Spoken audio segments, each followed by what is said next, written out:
Okay, so another question I'm asked often is brokers. Should I change brokers? Why change brokers? These brokers are much cheaper than another brokers, for example.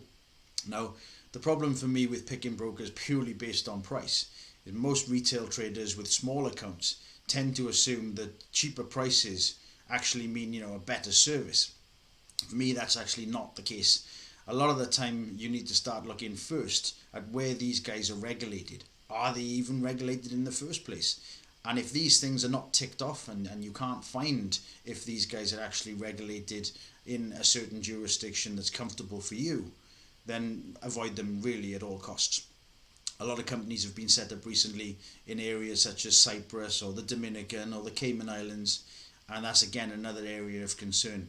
Ideally, you want somewhere with decent jurisdiction, kind of the power countries in essence. And although there's downsides to doing this and picking this, mainly higher fees, you've actually got more security, and sometimes what you pay for it is actually what you get.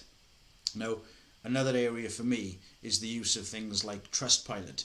Now, obviously, Trustpilot actually have some good reviews, and what I like to understand is what kind of response are the brokers themselves giving when they receive a negative review? Is it hostile? Is it very defensive? Are they quick to jump down the throat of somebody else kind of giving that review? And I think that is a real telltale sign when selecting a broker. You'll find the more established brokers, they will actually give you a customer service number, pick up the phone, get in touch with them. They will walk you through, each step of what you're actually looking for and answer the questions that you're looking for. So they're the first key points. Now, the last point for me would actually be the use of the platform. Again, most well established brokers have decent platforms. They integrate with other tools and charting software such as TradingView and MT4.